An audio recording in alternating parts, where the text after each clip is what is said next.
Hey everyone, this is Mike Dunn, and you are listening to Rethinking EDU. We so appreciate you being here with us for this episode. We're super pumped because we've got three amazing folks on our show this evening to talk about rural education networks. And we're going to introduce them in a quick second, but I want to check in with my co-hosts first, Matt, Julie, Janine. Let's start with Janine. Janine, how are you doing tonight? Hey, great. We had an awesome day earlier with another incubator experience. So, yeah, I'm feeling pretty good. Cool. Yeah, me too, for sure. Matt, what about you? How you feeling? I got to ditto that, and excited to talk more with you guys and our special guests tonight. Awesome.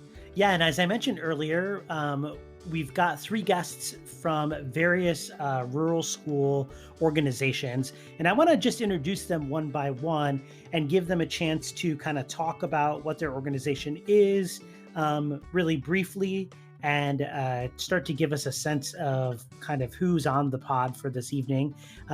Let's start with Gary Funk. So Gary, you are calling in with us from Wisconsin, and your work is with the Rural School Collaborative. Could you give us like the 30-second version of what the Rural School Collaborative is all about? And thanks so much for having us on. I get to be with two of my favorite people, Haley Winkleman and Alan Pratt. You're going to meet them, and it's great to share our message. And just real succinctly, the Rural Schools Collaborative is really committed to strengthening the bonds between schools and communities. And we are a modest national organization with 9 regional hubs. And we really try to work in areas such as philanthropy, school partnerships, place-based education, and get people to think otherwise about what schools can mean to communities. And just appreciate the opportunity to visit with you all. And thanks so much. Yeah, thanks, Gary. I realize that I've been saying Rural School Collaborative. I should be saying Rural Schools Collaborative with a little S at the end of the schools. I got to make sure to check my name there. Let's chat with Haley Winkleman for a quick second. Haley, you're part of the I Am a Rural Teacher campaign. And you're chatting with us from Southern Illinois in your lovely small town. You want to just give us a 30-second introduction to your organization? Yeah, absolutely. So I also work with the Association of Illinois Rural and Small Schools, which is the only rural schools advocacy group in Illinois. And the I'm a Rural Teacher project is a collaboration between Rural Schools Collaborative and NREA, which you'll hear Alan speak for them in a second. And so I kind of facilitate the NREA side more. We work a lot with data and advocacy and trying to reach the right people with the right information. Cool. That sounds awesome. And you just mentioned Alan Pratt, who's our third guest for the evening. Alan, you are part of the National Rural Education Association, NREA. How's it going? And tell us a little bit about NREA. First of all, thanks for having me on tonight. And I'm excited to be on with two great folks. Gary has been a good friend to me and done a lot of great things in rural education. Haley's very modest. Haley is unbelievable what she does for Rural Schools Collaborative. I'm a rural teacher and also NREA. NREA, we have 42 state affiliates and we have members in all 50 states. And our purpose really is to bring the legislative and the other areas of service to our rural school state affiliates or rural school communities. A little bit different than what Gary and them do in their work, but very similar. And that's why I believe, good working partners and trying to do some things to help the rural areas across the country. Super cool. I really, before chatting with you all and just hearing about all of that work that you guys are doing, had no idea that this network and really important work supporting rural schools and teachers and students is happening. So I really appreciate this opportunity and for you all to kind of bring this to light for me. So that's really awesome. I would love to hear if you could kind of give us a sense of how your three different organizations kind of work together to do some of the things that you're trying to do. And any of the three of you can chime in on this question. whoever thinks that they can capture it the best. I can speak from more of the new media side of things. So, a very big part of modern day advocacy is social media. And our organizations really do support each other by sharing each other's posts, leaving comments on posts, and also forwarding them to who we think needs to see them. Social media advocacy is really a part of our work in a way that some people might not expect because we do have the digital divide, as we call it. But that I think makes it even more important that we are connecting with people any way we can. Mm. A lot of us live 5 or 6 hours away from each other. So connecting through social media, sending an email, a phone call, a Zoom meeting, I think that really is how we communicate best right now and helps us do our work and support each other. Yeah, it's super interesting, Haley, what you're talking about. As you described it, the new media platform is a really important way for educators to connect. And I can see how a tool like Twitter or something like that could be even more important for folks that are 5 or 6 hours away, like you're describing. Jump in on that, and I think Haley's comments are worthwhile in the sense that we really do have to, I think, build a much stronger social media platform, not just for the connectivity, but in the sense of giving voice. And we were very fortunate to receive a grant from the Bill and Melinda Gates Foundation that brought all of us together. We had a great working relationship with National Rural Education Association and Alan and his colleagues previously. But the Gates grant has really elevated our work and allowed us to promote I Am a Rural Teacher, which is a campaign that essentially tries to build narrative about the role of rural teachers, the importance of rural teachers, what they mean to economic development, and then to create messages with Alan's affiliates that influence policy with decision makers. And Alan, I think you can talk more on that. And we've just appreciated the chance to do that. And again, thanks to the Gates Foundation. Yeah, on our end, I think Haley does a great job, and the team from Rural Schools Collaborative with the social media aspect, social media side. Gary's correct on the aspect of telling stories and giving a name and a face to those stories of rural teachers across America. It's powerful for us moving forward now, and then pre-COVID and post-COVID is the fact of you put a face and a story to something that a legislator may be voting on either at the state level or the federal level. It's a little bit different, and it puts a little ownership and understanding of what's going on. And I think that's the key for this moving forward. I was on did a webinar with a group and shared stories from the I'm a Rural Teacher site, and just went through the COVID responses and all that good stuff. And it was amazing how much the response to me not throwing data up on the slides and me actually putting stories up and talking through this process. So that I think that's powerful. The one other thing I wanted to say about our social media advocacy, and we mentioned this in a couple of our videos where we're trying to get people to submit and saying, why should you care? Why should you share your story? Almost every single person who works as a representative, a local government official will have a Twitter account or a Facebook page. And they really like seeing that engagement, and they want to respond to you. And it's a channel that maybe people don't think about because it's not an official channel, but that makes it more casual, and you can really talk with people that way and get their opinions in a way that policymakers really value. So I think that's another really important aspect of our work. Super interesting, everything you guys have been sharing. I know, Matt, you had some questions that you wanted to kind of toss out there. Get in there. Yeah, we want to ask a couple questions about the I Am a Rural Teacher campaign. I'm going to direct these questions to you, Haley, but if Alan or Gary, you have some insight, you want to chime in, please do that. But it just sort of helps when we have a lot of people on the podcast. Haley, can you tell us a little bit more specifically, just for our listeners that maybe have never heard of I Am a Rural Teacher campaign? Can you tell us what that is? Absolutely. So I Am a Rural Teacher is a national advocacy campaign. As Gary mentioned, we are graciously funded by the Bill and Melinda Gates Foundation. And we started out with the goal of collecting 65 teacher submitted perspectives. One can send in their story to us, we evaluate it and share it, and then 10 deep dive feature stories where my two colleagues, Julia Levine and Liliana Coelho, were traveling across the country, visiting these areas and getting incredible photographs, making a produced video. And when COVID hit, that stopped, unfortunately. And so we're kind of tailoring now to how do we do this advocacy work when we can't have feet on the ground, so to speak. And so I would say the long and short of it is we collect those stories and then we tailor how we place those stories so that we can impact policy, so we can impact people's opinion of rural areas.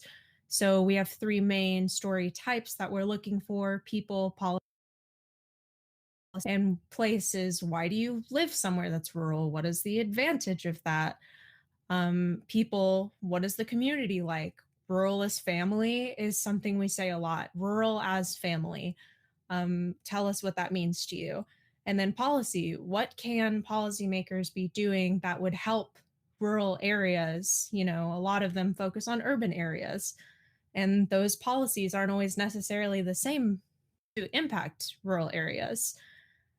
So in mid March, I see the comment down there, so it's kind of leading me to keep talking here. In mid March, I kind of came to the group and said, hey, schools are closing, and maybe people want to talk about that.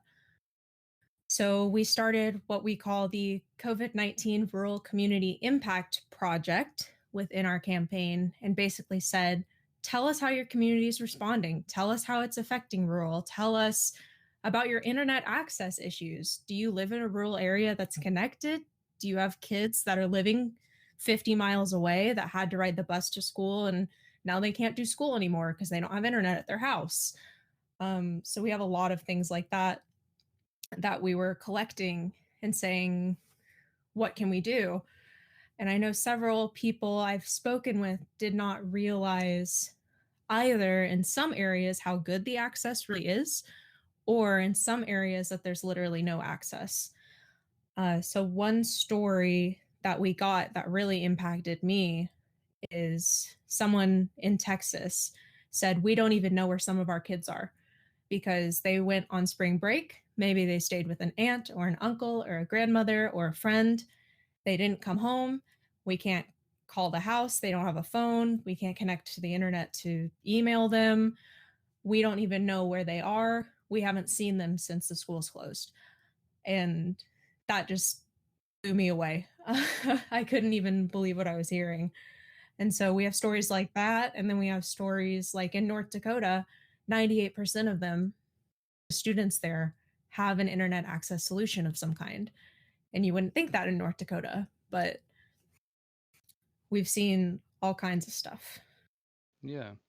Yeah, that's really interesting because my first my first look at I am a rural teacher campaign, it seems on the face that it's a recruitment effort, but it's much more than that. I think that is perceptive. The campaign certainly has teacher recruitment as well as advocacy.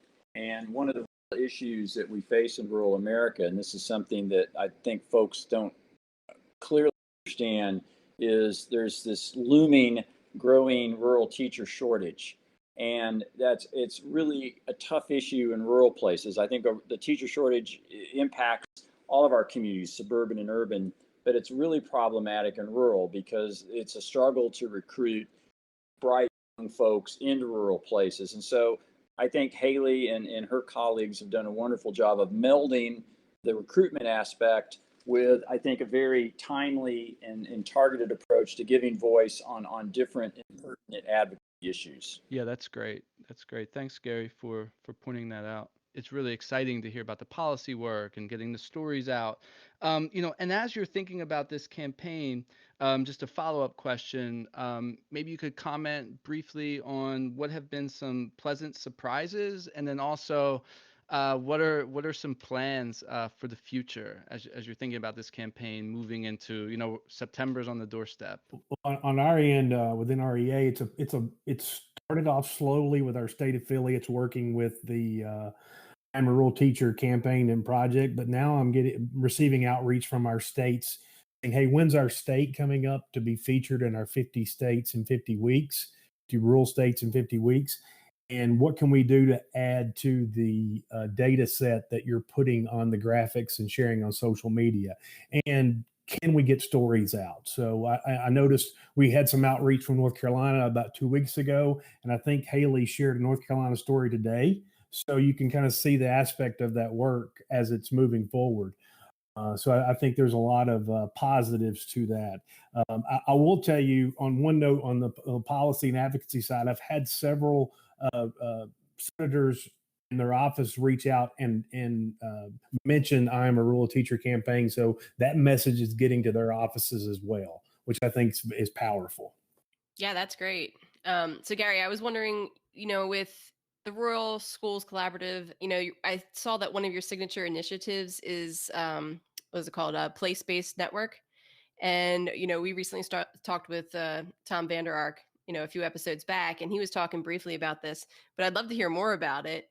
I do work in a school that does quite a lot of place-based learning, so I'm interested to hear how RSC connects students to the communities. Thanks. That is a big part of our mission. And I think that what's interesting is that we've been talking about narrative, and it is, and I think particularly for the last half century, and Alan and I do span into previous centuries, by the way. So, and in rural America, that means we're long of tooth. Haley is not, but and it's national rural narrative that needs to be reimagined, and we need a new story, and there's a lot of reasons for that. And so I think that if we're serious about addressing teacher recruitment and strengthening advocacy, and for folks to recognize that public education is essential to strong rural economies, we have to build on that narrative. And we believe that place-based education is a wonderful way to do that, because what place-based learning does is it connects the school to the community and engages folks in the community, and it gives young students a chance to learn about the history and the art and the culture of their community and celebrate it and brag about it, which we think is good. And so the Place Network is based on place-based learning principles, and it's actually a project of the Teton Science Schools, which they're out of Wyoming and Jackson. And it's dedicated to providing professional development for teachers, and also involving students in this network of growing number of schools that share what they're doing with place-based education, and then create community goals that are embedded, into the learning process. So it's a really exciting venture, and it's something that we've been very fortunate to get involved in. And the network just started last year. It's already up to 15 schools.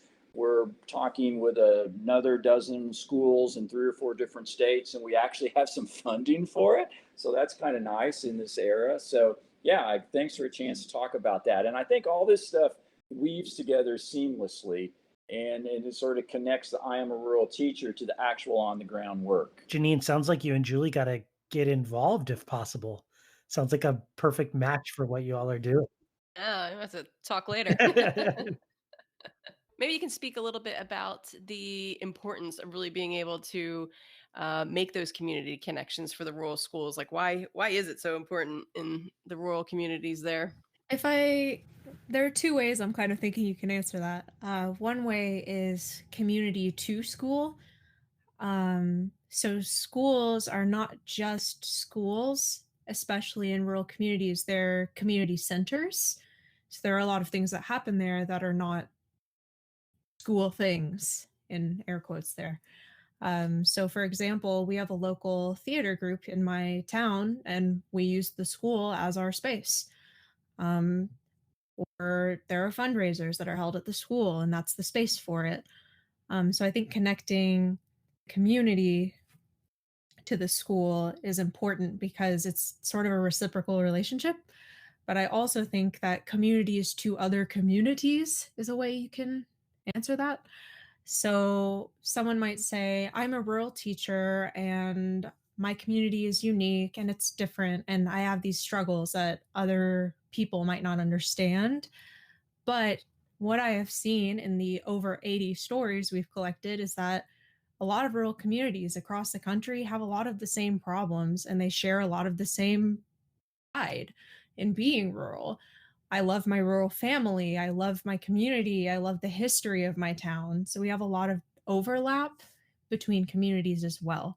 And I'm not sure if I answered the question.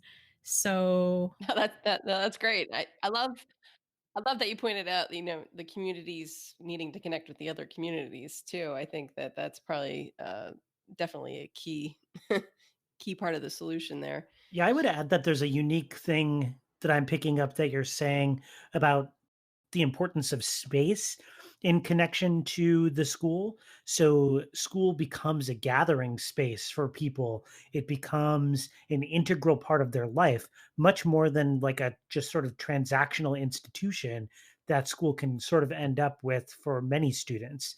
I live in Philadelphia proper, and I know that there's lots of students that just sort of like come and go to their school every day, and families that sort of just have their kids go to school and maybe they don't interact with the kids' school that much. But Haley, what you're suggesting is that, particularly in rural communities, where the school itself is a resource hub for families in a really important way, and also for all the individuals that are interacting there. So whether it's a theater group or a Boy Scout or Girl Scout club or anything along those lines.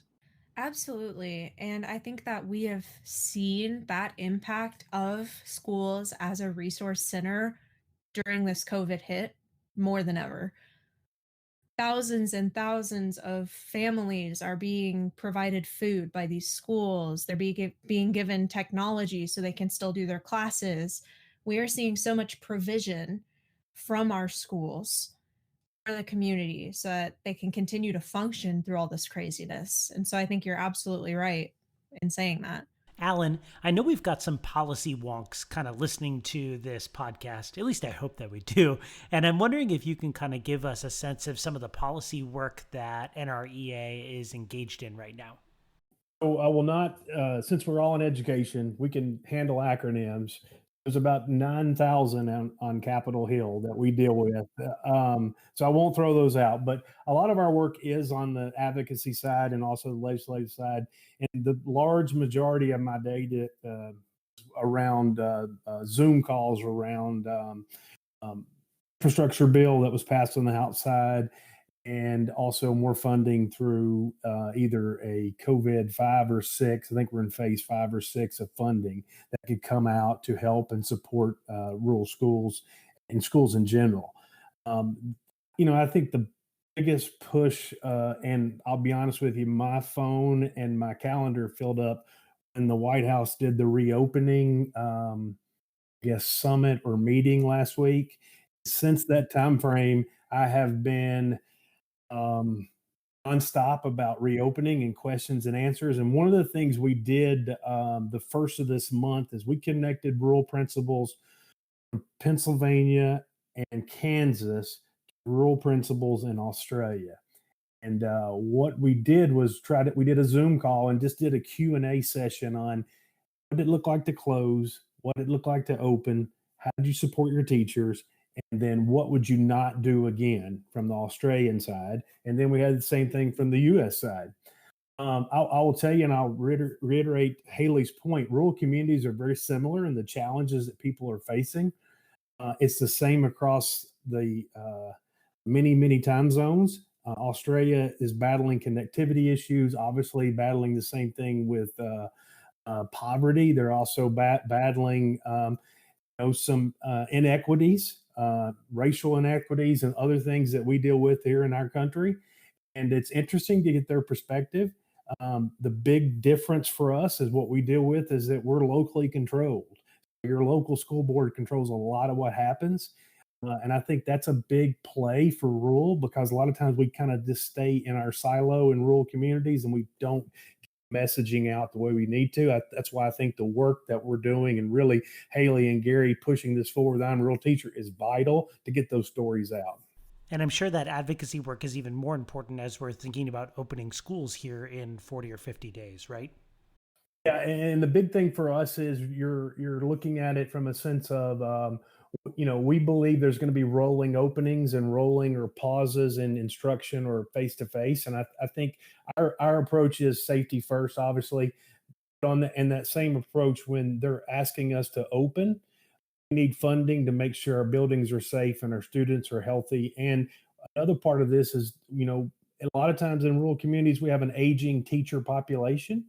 So they're going to be at risk or vulnerable to, COVID or other issues. So we have to keep that in mind as well. So there's a lot of estimates how much money it's going to take. We're pushing that, obviously, that we want to bring people together and bring our rural superintendents together to share ideas. There's going to be areas within 2 hours of where I live, they're going to open up in next week or the week after. And we know there's areas that are going to push back into September. I think it's going to be those local decisions and all that stuff kind of going on. It's going to be really, it'd be interesting to see how it's all handled and to see how districts prepare for a pause or a hybrid approach as we move forward. Sounds like there's a lot to consider, and that's certainly true for all of us. But what would you say are maybe your top things to consider, particularly for rural schools? I'll quickly answer. I think obviously we always look at teacher shortage being a major issue. We look at rural broadband and connectivity issues being a major issue as well. And a lot of people don't understand. We talked about the aging population, but the population of our teachers and the safety and well-being of those teachers is vital. But the condition of our buildings, the infrastructure, and the infrastructure of the HVA system, that are we going to be able to have a clean, healthy air circulation, which is much needed. So I'll let Haley and Gary talk about that as well. Jump in and say something about the broadband infrastructure, and I really applaud the work that Alan and his colleagues have done on that, because the truth of the matter is that is one of the most singularly important things that we can do for rural America. Not only will it address some of the weaknesses that have certainly been exposed by COVID? I think Haley pointed that out with some of the stories we've received. But in addition, it really does give an opportunity to level the economic playing field. And if we're serious about revitalizing rural America, we're going to have that digital infrastructure. Thirdly, and this is a key point, widespread national broadband is going to be essential if we're going to achieve carbon neutrality. And rural communities are going to be stronger when we achieve our carbon neutrality. And so all these things work together. And if you can go to a lot of really smart people, folks a lot smarter than me, and the synergy point on so many things is that broadband infrastructure. I think that the connectivity issue is always something that comes up again and again in articles, in Facebook posts, in this and that and the other.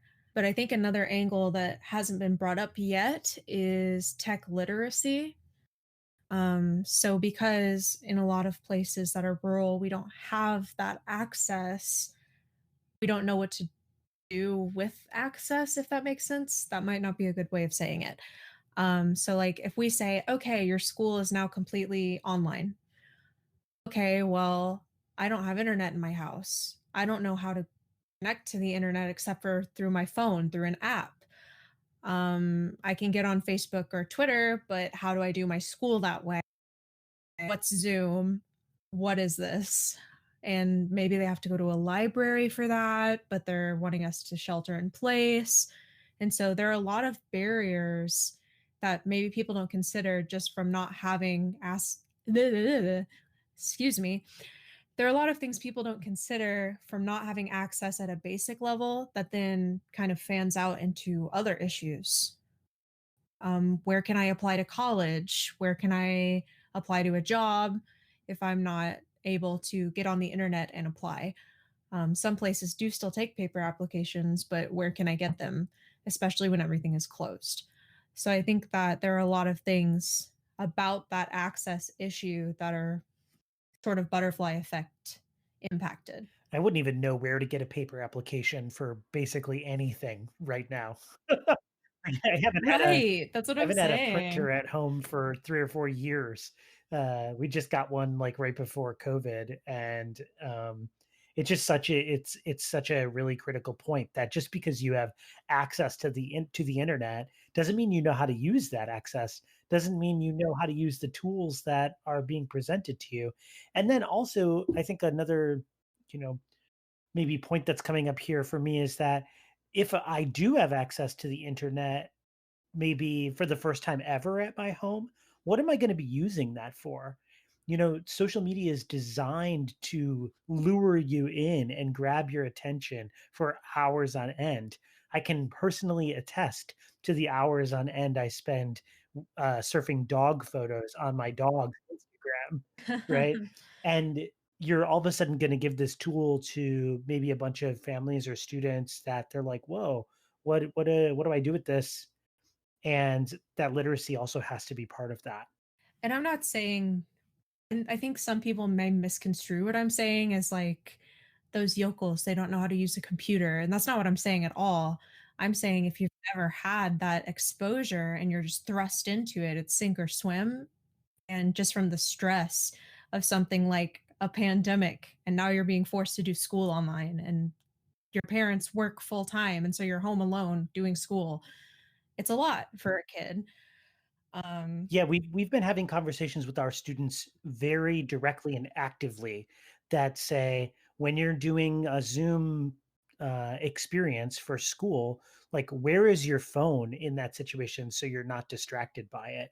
And it's that level of conversation that we need to be preparing to have with students to increase mindfulness around technology usage, increase well-being around technology usage. I think all of that is really critical, and I'm glad you brought it up, Haley. I'll also follow up with sort of a personal note. So my degree is actually in design, and school websites are some of the worst websites I've ever seen. So if I were Oh, a no. parent and I was trying to figure out where do I go to get my kids' homework, or where do I go to call this number, or where do I go? Even if you are relatively tech literate, you go on this website and you're just lost. I've done some research on school websites over the past few months to be able to tag them on Facebook or Instagram when we post, or just to find an email for a teacher. And I found a website that, I kid you not, was a blank white page with Times New Roman font, Oh my. and there were no pictures and there were no links. And it was just text information on this school website in the middle of a pandemic. I'm like, where do I get my stuff? Where do I pick up? A lot of schools are doing printout packets because of the access issue. Where do I pick up my packet? What day do I drop it off? No social media presence, no good website. And I think that there's a huge gap there because we're behind on the access. We're also behind on not only the literacy, but the efficacy, like the efficiency. How do I streamline this website to get the information to the people that need it? And so that's my kind of soapbox as a designer. That these websites are just, they need help. They need a service. They need a connection. You can't do these things without money, but they don't have money. And now the money's going to giving all the kids Chromebooks so they can do their homework during the closure. And the website is not always the first thing that comes to mind. It is important. And so there are a lot of small that from this tech gap that sort of fall to the wayside. And you're positive that it's not like a brutalist choice that they're making, right? Like Times New Roman blank Um, background. well, I'll tell you the truth. 90% of them are the same template. The colors changed, or not even the colors changed. And a lot of them have a little box that says contact. And when you click on it, gives you like an email address that you can then click to email. Doesn't have the school address, doesn't have a phone number. Because I was wanting to reach out to a few schools and say, hey, we haven't had any stories from blah, blah, blah state. I wanted to reach out and see if any of your teachers would like to submit a story. And there was no phone number, and the email was some kind of info@carmyschools.org or something. Um, so there's no way to efficiently contact the school either. Gary and Alan, if y'all could weigh in here, I think that there might be a lot of teachers that are listening to this that are that teach in suburban schools, that maybe are school leaders in urban schools, and that maybe have a vision or an understanding of what they think rural schools and rural education kind of looks like, what some of the issues that rural schools are facing. I would love to hear from either of you about maybe like one major misconception that, and I think Alan is being, whichever one of you wants to go first, but one major misconception that education professionals typically have about rural schools. Okay, since I guess Gary has put me on the panel here to, I think a misconception is that there's sometimes there may not be the same level of instruction and education levels at a rural school. And some may think the innovation or the innovative process of students is not the same, where that's not true. I think there are inequities, and there's things that we definitely battle, and there's a lot of different stereotypes that probably come to mind. But I would put our students up against any students in America. I think we hold our own. The options that folks about rural schools, I think particularly in some parts of the country, is that rural places and rural students all won't look alike, that they're the same. And the fact, one of the things that's been hard, I think, about building a sense of rurality is there is such tremendous diversity in rural places and rural regions, and both in terms of histories and in economies and ethnic diversity.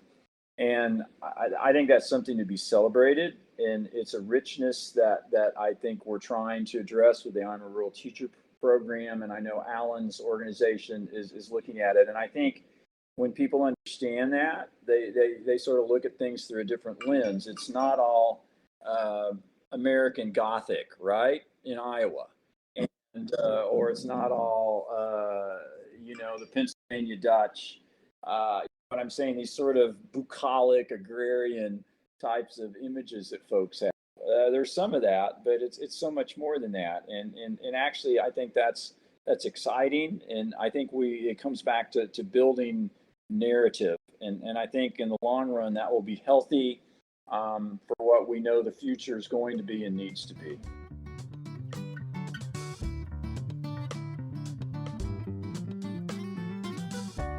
So we're going to get into the kind of reflection portion of the pod, where we hear a little bit from everybody. Kind of, what is this conversation making you think or rethink about education?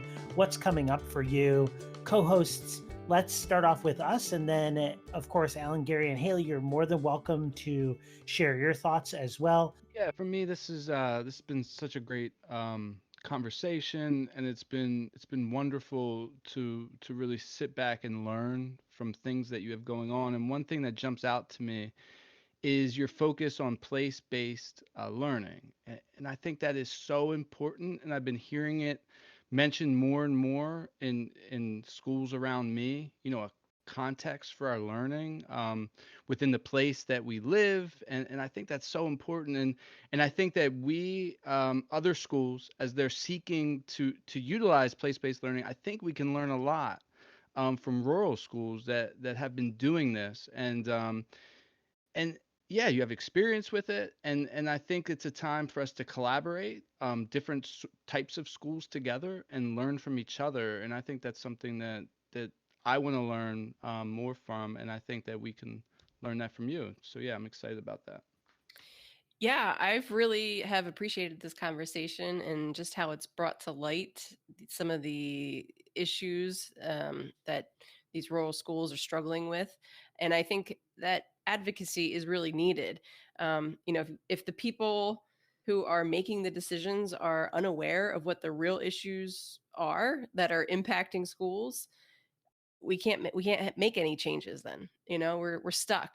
So I appreciate that you guys really are working as change agents here, and through your social media, getting the word out, and making the people that are making the decisions aware. um, that's important. So appreciate that. So I think that's something that's really important. First of all, I'm really grateful that we've been able to talk about these subjects with you all.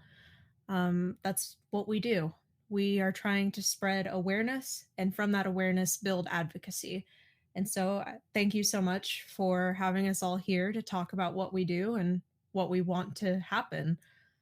My follow up to that would be yes, we've talked about a lot of issues that rural schools have, but another really important aspect of our work is the benefits that you have in a rural area. We call it the rural advantage. I think Dave Ardrey might have coined that. He seems to think he did, at least. I'm not sure. But the rural advantage is basically there's this beautiful nature where you live, your community is your family, everyone supports you. It's cheap to live there. That one's maybe not as sweet, but it's true. We've had several stories where people say, one that comes to mind we had from Vincennes, Indiana, super tiny town. It's actually near where I live. And they said, we have this great history here. We were the very first to do this. We were the very first to do this. We were the very first. It's a history of firsts, is how we titled it. And it's this small town that you wouldn't think anything of. And maybe the people that live there don't appreciate all the time, but it is a really cool, unique place. So I'm prattling on a little bit. So if Gary and Alan want to hop in. First of all, thank you for allowing us to be on, and it's been an honor, and I'm humbled by the response and the kind compliments and comments about our work. For me, the reflection is similar to what Haley was talking about, is that it's really fun for us to share stories, and fun for us to raise awareness on issues. But it's also fun to see a light bulb kind of go off with someone and say, oh yeah, I see the similarities. And that's one of the things I think, if we're talking to teachers that are in urban or rural or suburban settings, we advocate for urban issues and suburban issues as well when they align to what we're doing, and then vice versa. So we have a lot of urban school districts that fight for some of the stuff we're wanting to do legislatively. So it's interesting how we're very similar and also so different. Thanks for the chance to visit. And I think that, well, I guess what I would like folks to understand, and I think all this conversation really comes to this point, is that it's going to be difficult to have a thriving rural landscape without strong public schools. And we're not going to have strong public schools unless we can recruit and prepare and place innovative, enthusiastic, and caring young teachers. And that's going to take a national effort to do that. And I think NREA is doing some wonderful work in that regard. And I think if our democracy is going to be revived, and I think it needs to be revived, it's got to be centered on public schools and public education. And I think in rural regions, that kind of focus is going to allow us to have better discussions on a lot of things than we've been having. So I think it truly is a focal point of improving America and providing more equitable opportunities in places that have largely been forgotten often. So thanks for a chance to share on this, and thanks for you guys, and what you do, right? This good work and being teachers and all that kind of stuff. I think that's we're honored to visit with y'all. Thanks, Gary. We really appreciate that. So my reflection on this conversation is really around the importance of storytelling. And we've shared some really terrific stories this evening, stories about our work, and y'all have highlighted some really important aspects of the work that you're doing. And I have often thought about the important aspect of a school in general highlighting the work of its students and teachers, because as many of you know, um, the work of teaching and learning within the school building is a little bit of a veiled experience, right? Even when parents come in to visit the school, or when professionals come and visit the school, there's sort of like some dog and pony action going on, right? And a lot of that happens to the detriment of the school, because some of the hardest work, and parents are experiencing this right now, some of the hardest work of being a teacher in any school is like, one-on-one conversation, trying to get kids to come to a new realization. I mean, this is, I'm sort of preaching to the choir here, but you all know what I'm saying. Teaching is not an easy activity. It's not an easy art. It's not an easy science, whatever term you want to use for it. And I'm reminded in this conversation that it's really important for any school, whether it is a rural school, an urban school, a suburban school, an independent school, a charter school, what have you, to highlight the stories of its students and its community in whatever way it possibly can. And Haley, your work in collecting stories and profiles of teachers and school communities, I think is really critical. And it's something that we can really wrap our head around as an education community as a whole, to kind of raise up the stories of our young people and their learning challenges and their learning successes, and the beautiful work that teachers around the country are doing. I think that we could really dramatically alter the understanding of what happens in school on a day-to-day basis. So that's my little soapbox here. We're moving into the last section of the pod, which is called plugs, where everybody gets to share something that they would like to plug. I'll start.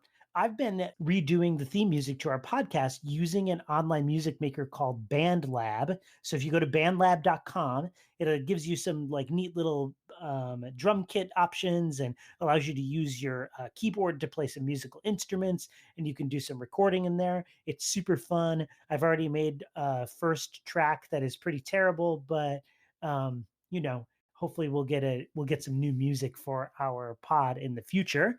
Matt, what about you? Yeah, to keep with the story theme, I've been reading a lot of good fiction books. So fiction books are so important. And the one that I've read recently is American Dirt by Janine Cummins, and it's just a powerful story that ties into a lot of things that are going around in the world today, but it's just a wonderful story as well. Awesome. Janine, what do you want to plug? Okay, I don't have a story theme. I'm sorry, but I don't think I plugged this before, but I thought it would be good timing with all the digital stuff going around.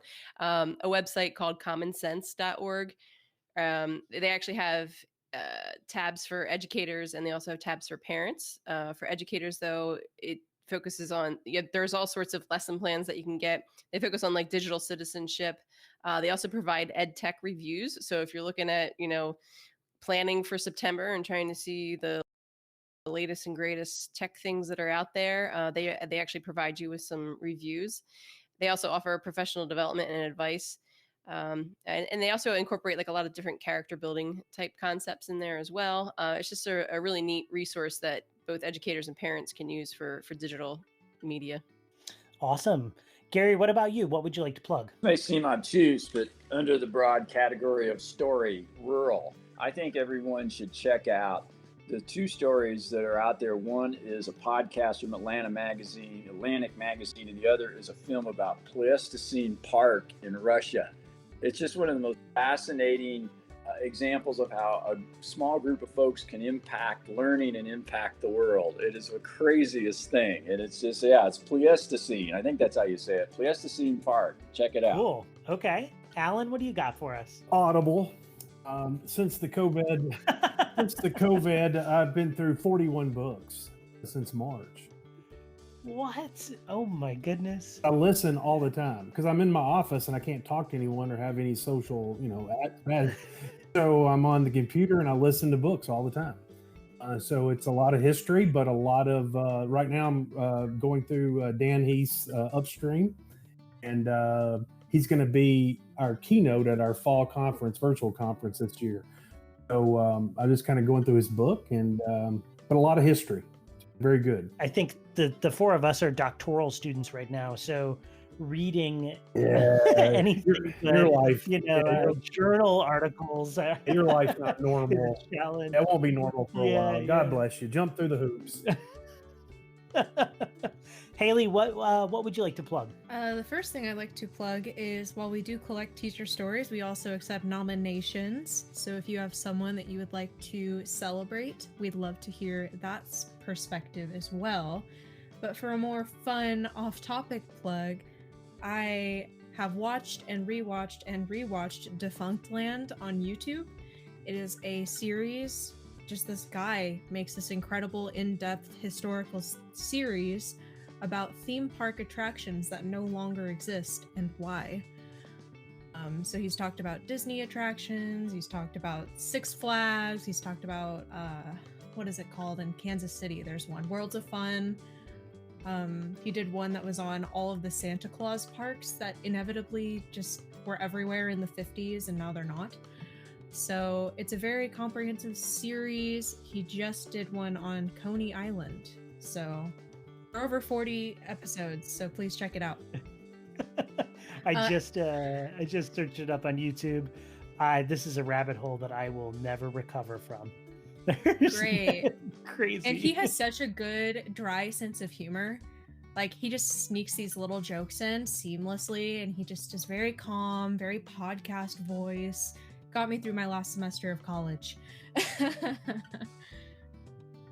Well, Haley, Gary, and Alan, we thank you so much for joining us on our podcast. We really appreciate your time, your insights, all of your willingness to share about your work and about your lives. Thanks, all you listeners out there, for having listened to this episode. We are trying to release our episodes on a more regular basis now. So far, they've been either Tuesday or Wednesday releases. We're trying to move into just Tuesday releases moving forward. So keep checking back on Tuesday mornings, and you should be able to get our most recent ep.